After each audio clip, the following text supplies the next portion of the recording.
রিপোর্টে অবিশ্বাস্য সব জিনিস। একদিন সকালবেলা উনি 4টা ফ্ল্যাট বা খালি ফ্ল্যাট কিনলেন, তিনি 625 বিঘা জায়গার মালিক, তিনি 33টা ব্যাংক অ্যাকাউন্ট মেনটেন করেন, অবিশ্বাস্য সব ব্যাপার স্যাপার। এগুলো কেউ জানতো না এতদিন। দুদক কি করেছে, বাংলাদেশ ফাইন্যান্সিয়াল ইন্টেলিজেন্স ইউনিট কি করেছে? গত 1.5 মাসের মধ্যে তিনি 100 কোটির উপরে বেশি টাকা সরিয়ে ফেলেছেন। কোথায় সরালেন বলেন তো? কারণ তিনি সরকারের অনেক অনেক অনেক কাজ করে দিয়েছেন, এগুলো অ্যাকচুয়ালি আমি যদি আপনাকে বলি, অ্যাকচুয়ালি আজিজ সাহেবের যে নিষেধাজ্ঞাটা যেভাবে পড়েছে, এটা অ্যাকচুয়ালি আমার মতে তার উপরে পড়ার কথা। আমি বলছি না আজিজ সাহেবের উপরে কেন পড়লো, এটা কেন পড়লো না। উনি দেখেন, এই যে বেনজির আজিজ তারা একদিনে তৈরি হয়নি, এই বিষয়টা কিন্তু অনেকেই বলছে, সংসদের ভেতরে অনেকেই বলছেন, আর এরকম বেনজির অনেক রয়েছে। তো এই বেনজির কিভাবে টাকা পাচার করলো, কিভাবে কি হচ্ছে, ব্যারিস্টার রুমিন ফারহানা কিন্তু গুরুত্বপূর্ণ বক্তব্য দিয়েছে সেখানে, আরো কিছু ভিডিও রয়েছে। তো আমরা গুরুত্বপূর্ণ ভিডিওটা দেখে আসি। সরকার তাকে একসময় ভীষণভাবে ব্যবহার করেছে, এখন তাকে সরকার এখনো যেটা করছে সেটাও ব্যবহার। পিকে হালদার দেশ থেকে চলে গেছে না? পিকে হালদার চলে যায় নাই, গেছে। বেনজির আহমেদকে নিয়ে আজকে আমরা আলোচনা করছি বেশ কয়েকদিন ধরে। আচ্ছা, আপনি আমাকে বলেন তো, বেনজির আহমেদ হঠাৎ করে একদিন সকালবেলা এই পরিমাণ অর্থবিত্তের মালিক হয়ে গেলেন? নিশ্চয়ই না। 34 বছর 7 মাস তার চাকরির আয়ু, 35 বছরের মতো। এর মধ্যে তিনি 5 বার পুলিশের সর্বোচ্চ পদক বিপিএম পেয়েছেন। তিনি শুদ্ধাচারের অর্থ সম্ভবত এই সরকারের সময় আমাদের পাল্টে ফেলতে হবে। বেনজির শুদ্ধাচার পুরস্কার পেয়েছেন। তিনি টপ ট্যাক্স পেয়ার হয়েছেন। সরকারের একবারও মনে হয়নি একজন সরকারি কর্মকর্তা শব্দটি আমি সচেতনভাবে বলছি না, আমাদের সংবিধানে প্রজাতন্ত্রের কর্মচারী বলা আছে, একজন সরকারি কর্মচারী কি করে টপ ট্যাক্স পেয়ার হন? মাছের ব্যবসা করে, মাছের ঘেট দিয়ে? একবারও সরকারের এই কথাগুলো মনে হয়নি? সরকার তিনি যখন র্যাবে ছিলেন এবং তিনি যখন পুলিশ বাহিনীর প্রধান হয়েছেন, আইজিপি হয়েছেন, ভয়ঙ্কর ভাবে তাকে ব্যবহার করেছে। কিভাবে ব্যবহার করেছে? পুরো বাহিনীকে ব্যবহার করেছে বিরোধী দলের পেছনে, পুরো বাহিনীকে ব্যবহার করেছে বিরোধী দলের বিরুদ্ধে মামলা দেয়া, তাদেরকে গুম করা, তাদেরকে বিচার বহির্ভূতভাবে হত্যা করা, হেফাজতে নিয়ে বাজেভাবে নির্যাতন করা, এইসব কাজের জন্য। এবং র্যাব এখন আন্তর্জাতিকভাবে খ্যাতি অর্জন করেছে এবং তার নেতৃত্বেই র্যাবের সময় র্যাবের উপরে স্যাংশন এসছে, তার নিজের উপরও স্যাংশন এসছে এবং তারপরে তাকে আইজিপি করা হয়েছে, খুব সম্ভবত পশ্চিমে একটা বার্তা এবং আরো প্রিসাইসলি বলতে গেলে আমেরিকাকে একটা পরিষ্কার বার্তা দেবার জন্য উই ডোন্ট কেয়ার। তাকে পুলিশের মহাপরিদর্শক করা হলো।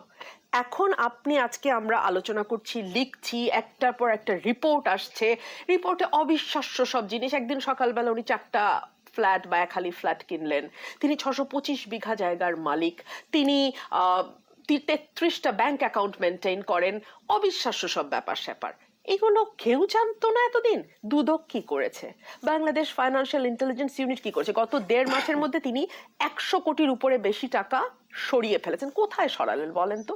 জুই, আপনি কি সত্যি মনে করেন যে তিনি তার বাসার বালিশের নিচে, খাটের নিচে, তোষকের ভেতরে 100 কোটি টাকা রেখেছেন? না, টাকাটা তিনি দেশের বাইরে নিয়েছেন।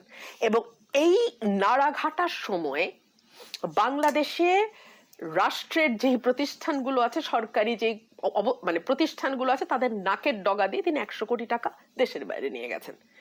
সরকারের প্রত্যক্ষ সহযোগিতা ছাড়া ডু ইউ রিয়েলি বিলিভ এটা হওয়া সম্ভব? 1, 2, একজন বিরোধী দলের কর্মীর কথা বলি, কারণ বাংলাদেশে তো সংবিধান অনুযায়ী অ্যাটলিস্ট কেতাবে কাগজে কলমে সকল নাগরিক সমান, তাই না? বিরোধী দলের ভুজুঙ্গমারির একদম কর্নার প্রান্তরে যেই কর্মীটি বিএনপি করে বা যে সমর্থকটি বিএনপি করে, তাকে ধরতে কিন্তু পুলিশের 1 মিনিটও লাগে না। আচ্ছা, অন দি আদার হ্যান্ড এই ভদ্রলোক কোথায় আছেন? স্বরাষ্ট্রমন্ত্রী বেমালুম মিডিয়াকে বলছেন জানি না। ওনার কি আসলে ওই চেয়ারে থাকা উচিত? আর উনি জানেন না ওনাদের শুদ্ধাচারী পুলিশ কর্মকর্তা তিনি কোথায় আছেন? তো এইগুলো আসলে আলাপ করে লাভ নেই, এগুলোর মধ্যে সরকারের খুব ভালো মতন হাত আছে। সরকার তাকে একসময় ভীষণভাবে ব্যবহার করেছে, এখন তাকে সরকার এখনো যেটা করছে সেটাও ব্যবহার। কিরকম ব্যবহার? আরেকটা রিপোর্ট, অনুসন্ধানী রিপোর্টের কথা তো বলছিলেন আমার ভাই, আরেকটা রিপোর্টের রেফারেন্স দিচ্ছি আমি, যেখানে আওয়ামী লীগের দায়িত্বশীল নেতারা বলছেন যে ডোনাল্ড লুর সফরে খুব স্পষ্ট বার্তা ছিল লুক ফরওয়ার্ডের সাথে সাথে হিউম্যান রাইটস ইস্যুস অ্যান্ড দুর্নীতির ব্যাপারে একসাথে কাজ করা। এই যে দুর্নীতির ব্যাপারে একসাথে কাজ করার যেই মানে যেই এক ধরনের আশাবাদ পশ্চিমা দেশ বা আমেরিকা দিয়ে গেছে, সেটার সঙ্গে এক ধরনের মানে সিনক্রোনাইজ করবার জন্য, সেটার সঙ্গে এক ধরনের সমর্থন দেখাবার জন্য বেনজিরকে এটা করা হয়েছে এবং তাকে শান্তভাবে টাকা সরাতে দেওয়ার সময়, মানে টাকা যাতে সে সরাতে পারে সেই সুযোগ তাকে দেওয়া হয়েছে। তার ব্যাংক অ্যাকাউন্ট জব্দ করার নামে শূন্য অ্যাকাউন্ট জব্দ করছে, ওই অ্যাকাউন্ট জব্দ করা বা না করা কিচ্ছু যায় আসে না। তাকে শান্তভাবে টাকা পাচার করতে দেওয়া হয়েছে, 100 কোটি টাকা নিশ্চয়ই তোষকের নিচে নাই, এবং তাকে শান্তভাবে দেশ থেকে চলে যেতে দেওয়া হয়েছে। এত কিছু হয়ে গেল, আমরা তুচ্ছাতি তুচ্ছ নাগরিক ঢাকা থেকে নেপাল যাব, সেখানেও আমাকে 3 থেকে 4 ঘন্টা ওই বিমানবন্দর থানায় বসে থাকতে হয়, আমাকে ক্লিয়ারেন্স দেয় না। সংসদে এমপি থাকা অবস্থায় আমাকে ঘন্টার পর ঘন্টা বসে থাকতেছে, ইমিগ্রেশন ক্লিয়ারেন্স দেয় না। 4টা সংস্থার ক্লিয়ারেন্স লাগে আমাদের মতো বিরোধী দলের নেতা, অ্যাটলিস্ট রুমিন ফারহানার দেশ ত্যাগ করতে। একটা হলো এসবি, একটা হলো ডিবি, একটা হলো এনএসআই, একটা হলো ডিজিএফআই। 4টা জায়গার ক্লিয়ারেন্স পাইতে পাইতে আমার প্লেন ছেড়ে দেয়।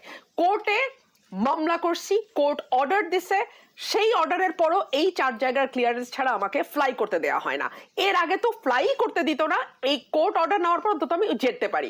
একজন ব্যবসায়ীর কথা আপনি উল্লেখ করেছেন, তাকে আদালত থেকে বলা হয়েছে আর ইনভেস্টিগেশন চলবে না অথবা এখন হবে না। তিনি একজন ব্যবসায়ী, বাংলাদেশের ব্যবসায়ীদের কাছ থেকে আমরা অনেক কিছু আশা করি, ঋণ খেলাপি, ব্যাংক খালি করে দিয়ে চলে গেছে ইত্যাদি ইত্যাদি।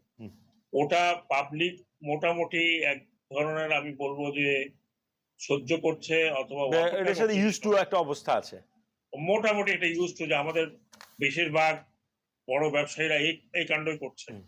কিন্তু এটা একজন সরকারি কর্মকর্তা, এমন একজন সরকারি কর্মকর্তা যিনি এদেশের আইন শৃঙ্খলা এবং ডিসিপ্লিন রক্ষা করার জন্য দায়িত্বপ্রাপ্ত, এবং তিনি কনস্টিটিউশনালি তাকে এই নিয়োগ দেওয়াটা হয়েছে। শুদ্ধাচার পুরস্কার নিজে পেয়েছেন। শুদ্ধাচার, আমি শুদ্ধাচার পেয়েছে কি বিশুদ্ধাচার পেয়েছে এটা নিয়ে আমি কিছু বলতে পারবো না, কারণ তিনি সরকারের অনেক অনেক অনেক কাজ করে দিয়েছেন, যেগুলো অ্যাকচুয়ালি আমি যদি আপনাকে বলি, অ্যাকচুয়ালি আজিজ সাহেবের যে নিষেধাজ্ঞাটা যেভাবে পড়েছে, এটা অ্যাকচুয়ালি আমার মতে তার উপরে পড়ার কথা।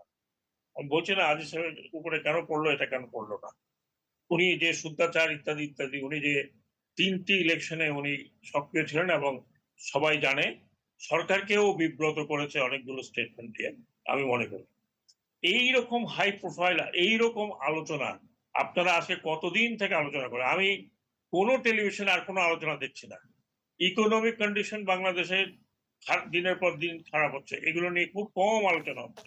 এখন বেনজিরের মধ্যে আবার চাপা পড়ে গেছে। আজিজ সাহেবেরটা একটু আলোচনা হয়েছিল, ও আরেকজন মেম্বার তাকে নাকি টুকরা টুকরা করা হয়েছে। এখানে বসে আমাদের ডিবি বললেন 80 টুকরা করা হয়েছে, এখন বলেন কিমা করে ফেলে দেওয়া হয়েছে, সেটাও কিন্তু নাই, এখন শুধু বেনজির। তার মানে কি এই হাই প্রোফাইল বিষয়টি বাংলাদেশের ইতিহাসে, কেন এই উপমহাদেশের ইতিহাসে 1861 সালে যখন পুলিশ তৈরি হয় আন্ডার দ্যাট কলোনিয়াল রুল, এ পর্যন্ত এরকম ভাবে কোনো ইন্সপেক্টর জেনারেল বা পুলিশের এই ধরনের কিছু হয়নি। হতে পারে অন্য কিছু, হতে পারে নেগলিজেন্স, হতে পারে তিনি ওভারকিল করেছেন, কিন্তু এইরকম দুর্নীতি, এই দুর্নীতি আমি তো দেখছি যে, আমি চোখ বন্ধ করে যদি আমি চিন্তা করি, ইজ ইট পসিবল, বড় প্রশ্ন হচ্ছে is it possible, but it is possible, এটা হয়েছে। এমনকি